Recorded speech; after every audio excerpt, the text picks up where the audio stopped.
Hi there, welcome to Art with Korb. I'm Frank Korb, your art teacher for the evening, the day, whenever you're watching this. Today we're going to be dealing with color theory, and we're going to cover, I think 10 different schemes of color that we can use to help unify an artwork.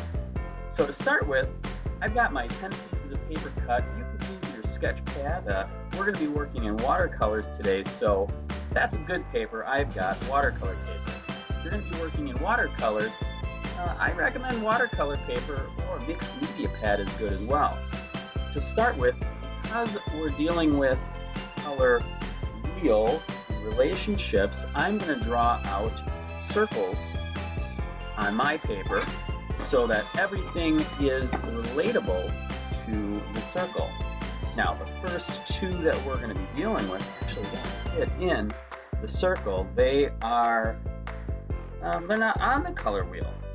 So we do have a lot of different colors on the color wheel, but the ones we're going to be talking about first are not. So go ahead and draw your circles. We'll let the credits roll, and we'll see you on the other side of the credits.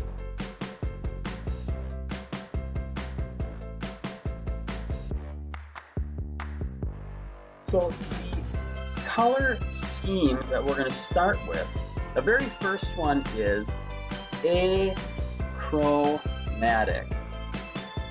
And achromatic is blacks, whites, and grays. So go ahead and write that on your paper. Blacks, whites, and grays. And what I'm going to use is throughout the entire day, period, whatever we're working with, this video, I'm going to be dealing with smaller circles throughout. So one of these is going to be black. One of these I'm going to leave white.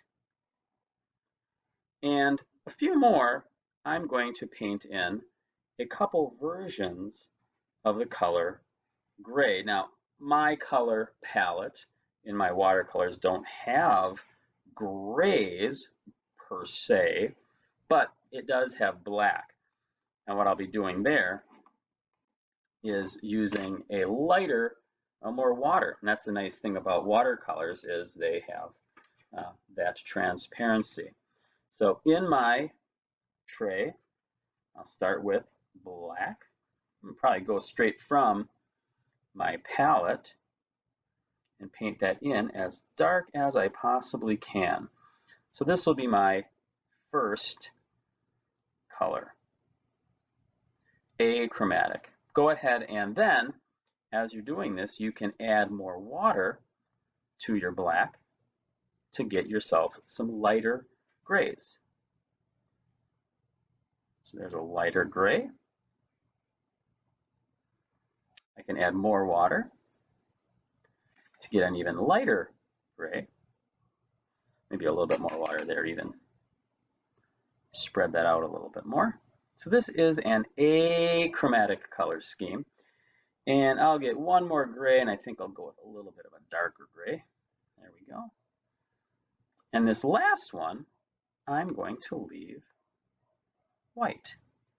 And so this is my achromatic color scheme: black, grays, and white. Go ahead and paint in your achromatic color scheme. The next color scheme that I'm going to do, and again, it does not exist on the color wheel. This is monochromatic.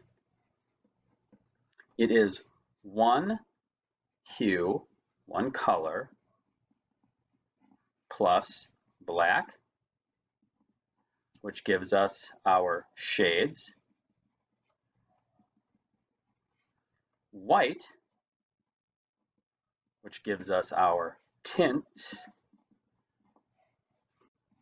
and gray, which gives us our tones. Okay, so again, I'm going to put my one color here.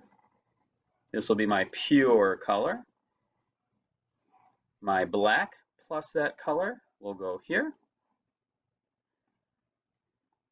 My white plus that color, I can put that here, which that just means I'm going to let a lot more of the paper show through. And then my gray, my light thin black, will go there. So let's see, what do we use? I've got my, my pure color will be, I'll use this nice red I've got here. So this will be my pure color.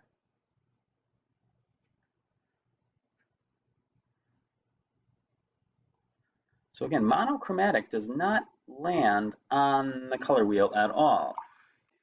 My color plus black, so I'll make a lot of black here. Now one of the tricks I always do with colors is I always mix my dark color into my light color, except in this particular case because black is pretty intense. I just want to have a little bit of that red, just a hint of that red in my black. One of my personal painting rules is if I'm going to use the color black as a color in my painting, I always have some sort of color into it. So that's got a nice bit of red to it. My white is going to be a very light version of that. Thin that down quite a bit. So this is going to be a tint of red. We have our shades, our tints, and now I'm going to take my gray and make a tone of red. So there's my tints, my shades, and my tones.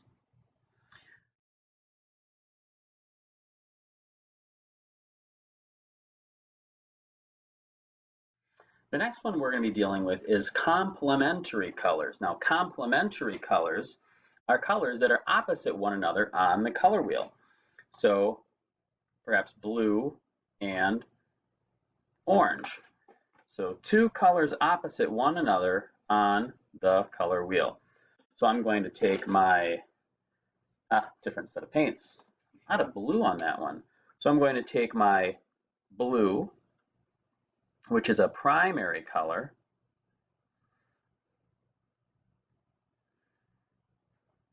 I'm going to paint my blue here. And remember, watercolors are transparent, and so we want to keep that transparency happening. And this is really a good example of why we're working on a circle, so we can really understand where our color schemes are working. And so I'm going to use the orange straight out of the tray. I know how to mix oranges. So do you. So I'm going to paint my orange in here. So this is my complementary color scheme. All right, two colors opposite one another on the color wheel. The thing that we've got in the middle is neutral gray. And neutral gray is when we mix equal parts of two complements. And the reason we like this is because we can, instead of using the color black, we can use these complements to tone our colors down. So if I wanted to tone my blue down, instead of using black, which I'm not going to do in this case, I'm going to add a little bit of orange to it. And I'm not going to get the brown color that a true neutral gray would be, but I can tone that blue down and get a much more real life tone down. Black is so fierce. Black is a wonderful color, but it's so fierce. Then if I wanted to tone down my orange, I'm running out of space here. I can add just a dot of blue to that, and I can tone down my orange. And so that's another reason we use complements. Now think about how we're toning our colors down. All right.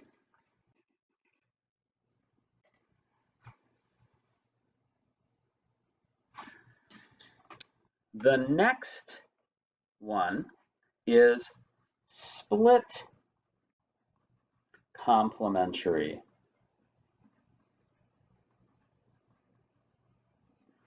And it's similar to the complement,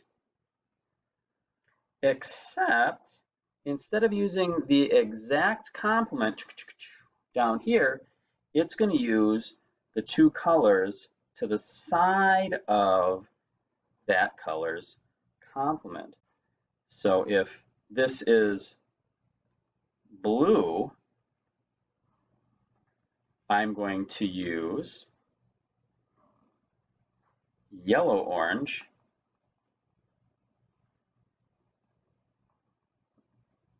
and red-orange.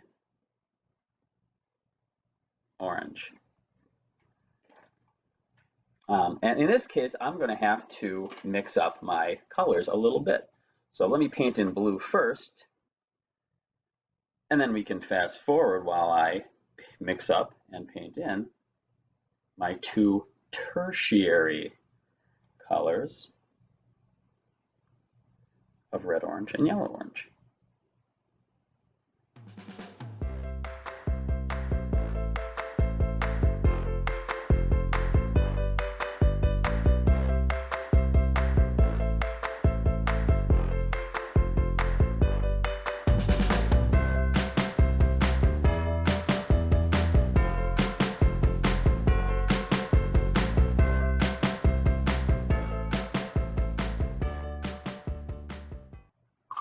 Well, in the end, my yellow looked a little bit muddy. I probably should have cleaned off my yellow to start with, but you get the idea. Yellow, orange, red, orange, and blue. You go across and then to the two colors next to it.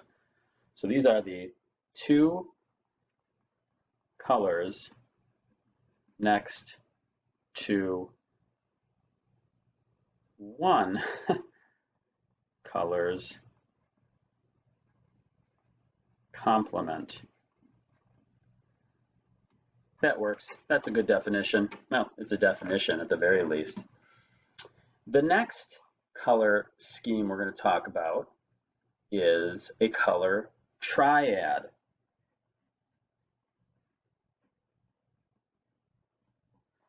And these are three colors evenly spaced on the color wheel. And there are four of them. There's a primary triad, a secondary triad, and two tertiary triads. I'm going to deal with the primary triad, but you are welcome to deal with any of them. So three colors that are evenly spaced on the color wheel, and it's going to form a nice triangle.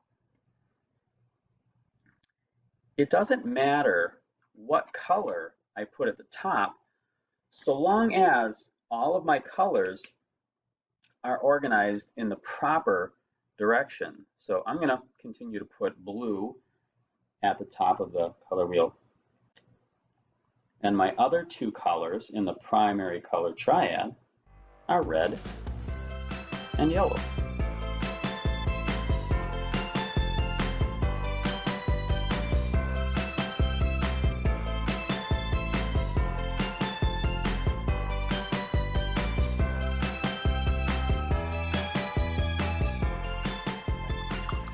Color triad, three colors that are evenly spaced on the color wheel. The next color scheme we're going to deal with is an anal. A-N-A-L-O-G-O-U-S.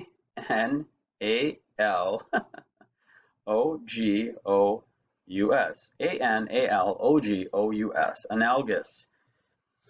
I like to use 4 or 5 colors. We're going to say 4 colors that are side by side by side by side on the color wheel, and they share a common hue.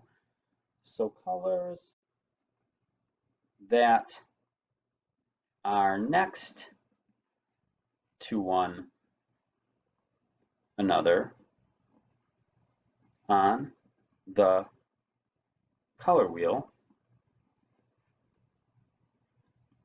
and they share a common, oh my goodness, C-O-M-M-O-N, hue. Trying to get through this fast. So colors that are next to one another on the color wheel, and they share a common hue. I got some good yellows and yellow oranges mixed up, so I'm going to go with yellow, and I'm going to go to yellow orange, and I'm going to go to orange, and I can go all the way to red orange,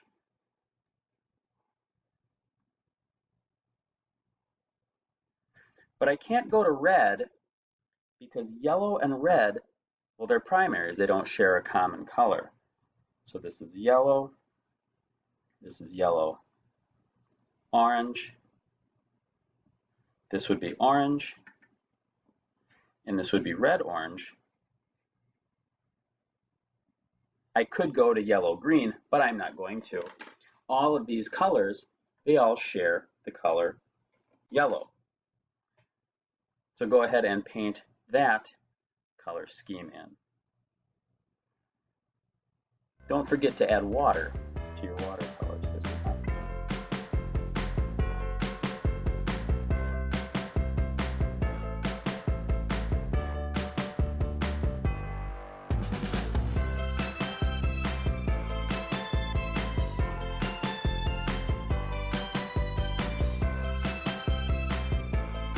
and there's my analogous color scheme.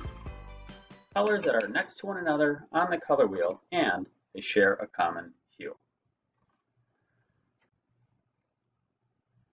The next two colors are going to be, the next two color schemes are opposite one another in the grand scheme of things. This first one is going to be warm colors,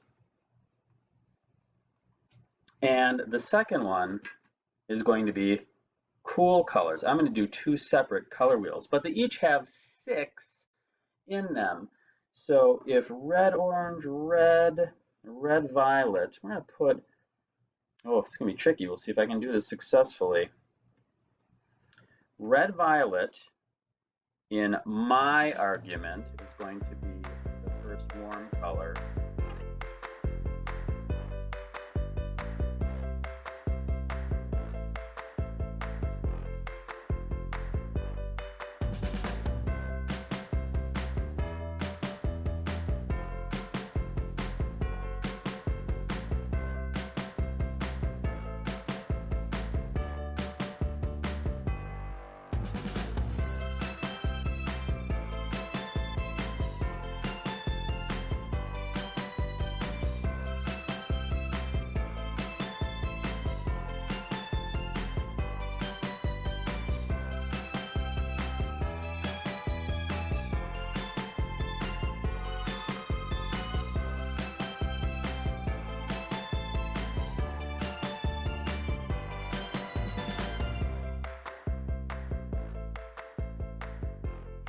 And as I wrap up, it's important to know that I'm always adding my darker color into my lighter color, because it doesn't take a whole lot to change that to go to my red violet. So those are my warm colors. Ooh, that was a long one. My cool colors are going to be 6 of them, and we're going to start with our yellow green,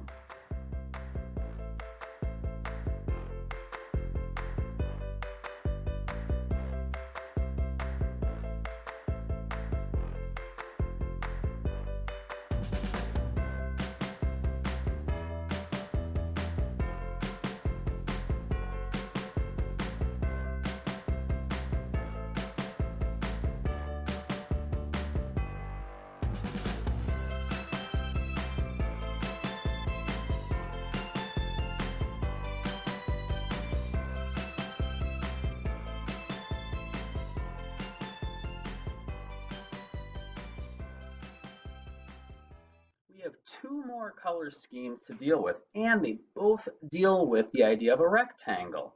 They are tetradic color schemes. I like to call them color squares and color rectangles. The color square is going to be four colors that are evenly spaced on a color wheel. So try to place these four of them so they're evenly spaced on their color wheel. And my four colors are going to be blue, red, violet, orange, because orange is blue's complement, and yellow, green, because yellow, green is red, violet's complement. And so this would be a color square, or a tetradic, D-I-C, tetradic color scheme. Four colors evenly spaced on the color wheel. Don't worry, I'll have all the definitions for you later. So we're going to go with blue, red, violet, orange, and yellow,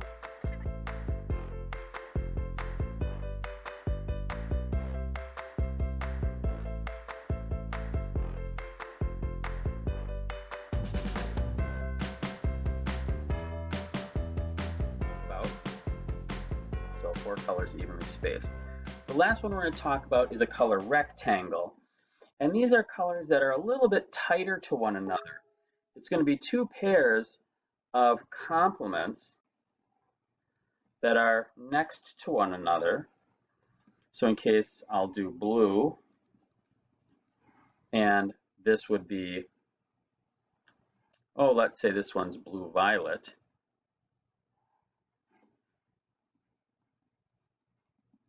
This would be a tight color rectangle. Across from blue would be orange.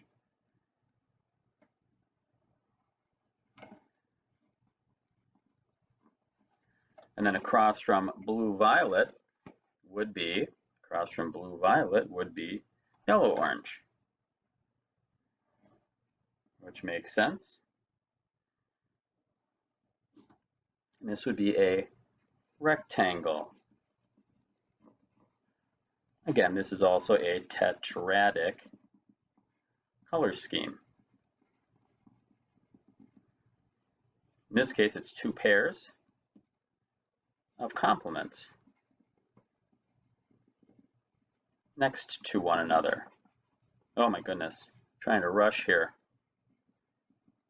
We've been running out of room on my computer. So blue, blue-violet, orange, and what did I say? Yellow-orange.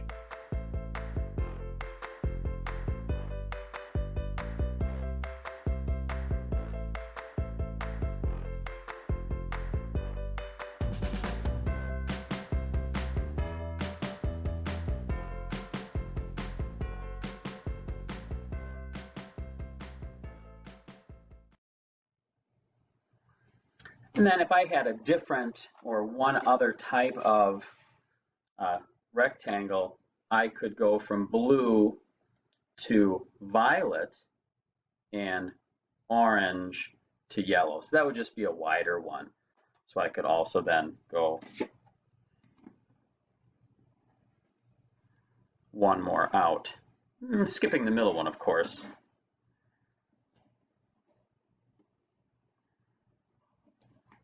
So this could be blue and violet and orange and yellow. So those are your color schemes. Thanks for joining me. I hope that you had a good time. I sure did. It was crazy. Computers, yikes. Thanks a lot. I have links to a website that defines them a little bit better. And thanks for joining me. Have a great day. Bye. Stay safe. Don't forget to subscribe and share this. Like it, share it, make it part of your everyday. Bye.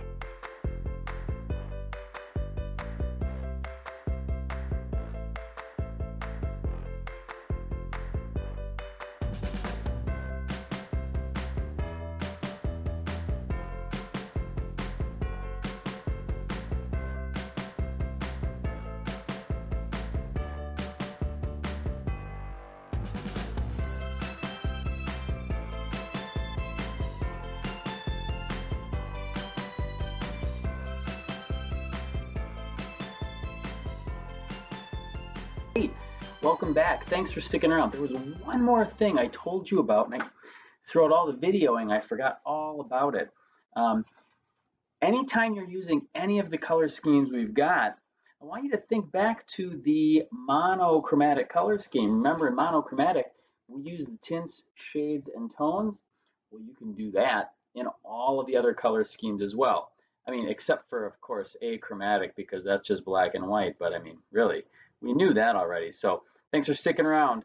Not quite as fun as those superhero movies, but some good information. Thanks. Take care. Bye.